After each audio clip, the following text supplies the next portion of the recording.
जय योगोर हाड़ो। मेरे जितने भी साधक साधिकाएं भाई बहन हैं, सभी को मेरा प्रणाम स्वीकार हो। मैं तांत्रिक साईदास आज आप सबके सम्मुख कुछ सवाल जवाब लेके आया हूं, मेरे कई सारे शिष्यों के और कुछ साधक भाइयों के। जैसे ही हमने दिव्य देह अप्सरा साधना छोड़े थे, उसके पश्चात कई सारे साधनाएं आने लगा, और जब लाइव में भी पहली बार हमने डाले थे, उसके पश्चात भी कई सारे साधकों के अप्सरा साधनाओं के संबंधित सवाल आया था, जो सिर्फ उनके लिए नहीं, सभी के लिए है। ठीक है, ताकि ये साधना आप निर्विघ्न, बिना कोई दिक्कत, बिना कोई परेशानी के संपन्न कर सको। चलिए शुरू करते हैं। सबसे पहले दीपक जी के सवाल से, अप्सरा खाती क्या है, उसका दिनचर्या कैसी है? देखिए, पहली बात यह है, जिन लोगों ने अप्सरा सिद्धि कर रखे हैं वो सही जानकारी देते नहीं है। लेकिन जबकि मैंने अप्सरा सिद्धि करके कई सालों पहले विसर्जन भी किया था, उनका मतलब त्याग कर दिए थे, तब मेरा जो अनुभव है, अप्सरा कुछ नहीं खाती है। देखिए, भोग तो हम उनको प्यार से अपना समझ के देते हैं, लेकिन खाते कुछ नहीं है वो। जैसे कि हमारा अनुभव ये भी है, हमने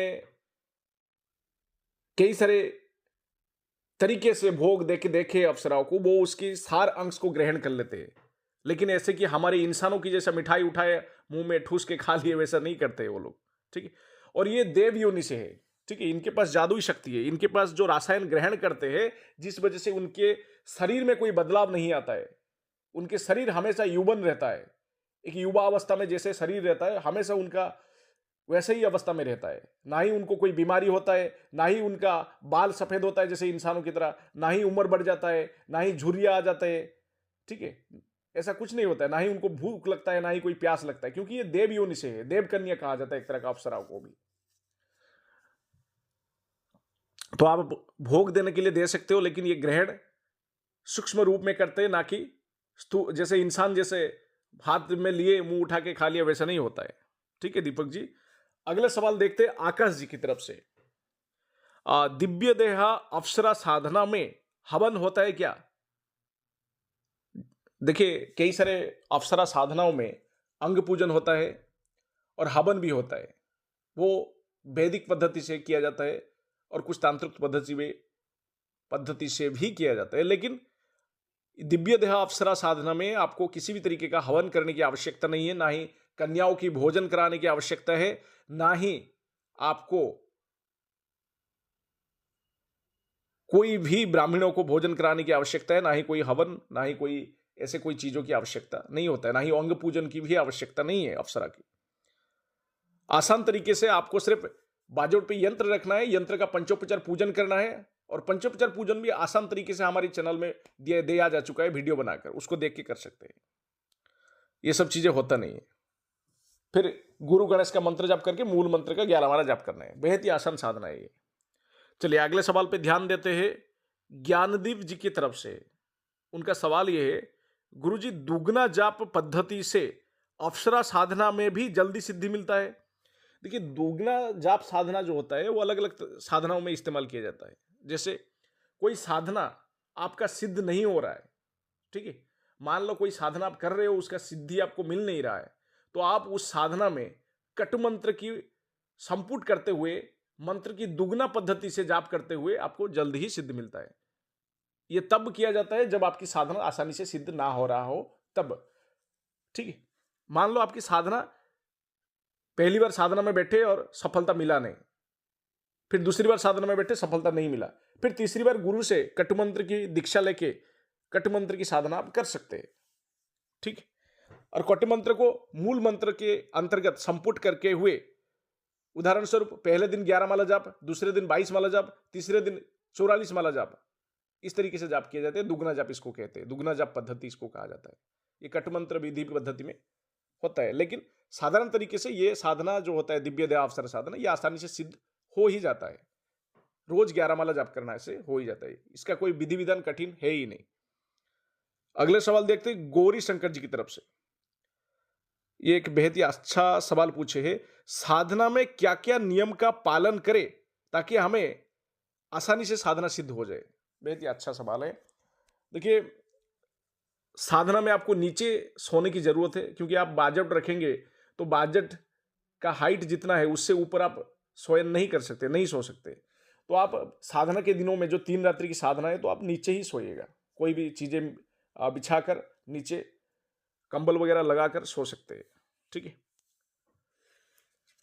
और दूसरा जो है, साधनाओं के दिनों में ज्यादा बात करके अपनी ऊर्जा का नुकसान नहीं करना है, तो कम बात करना है साधनों के दिनों में, ठीक है।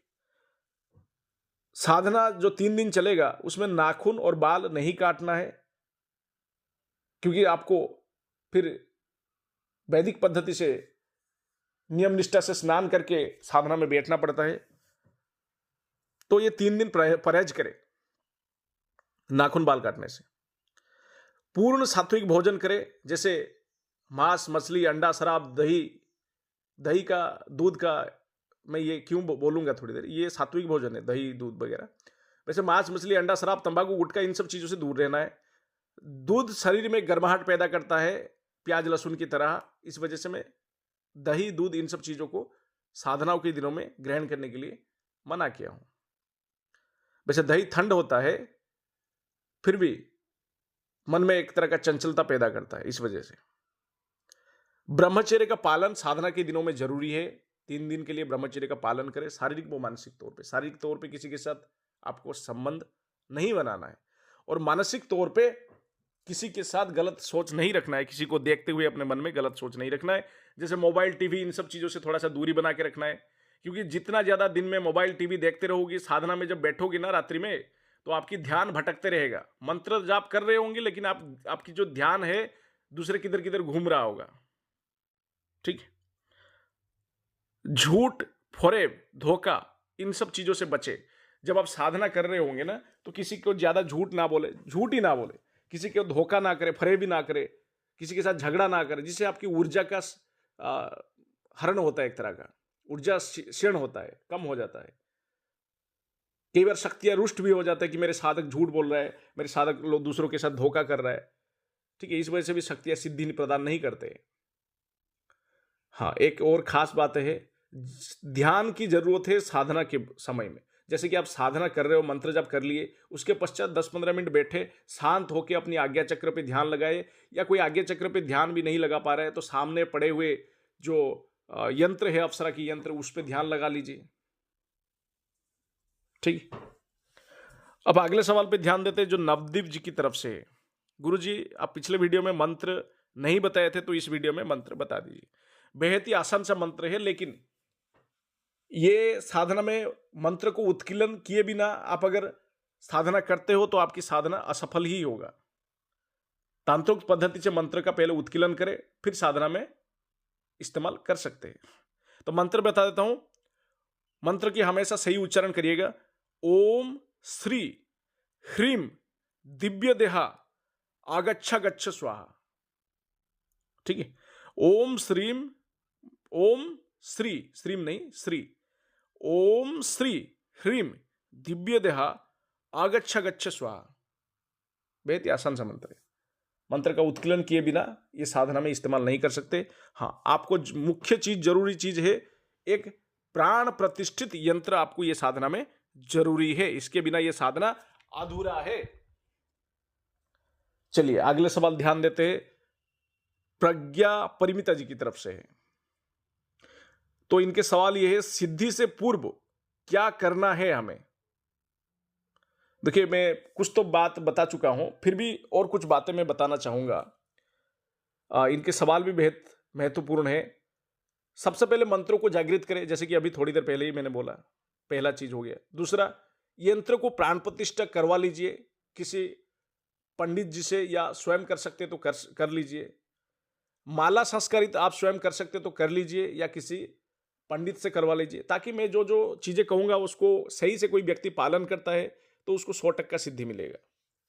मंत्र जागृत, यंत्रों का प्राण प्रतिष्ठा, माला का संस्कार, ये 3 चीज जरूरी है।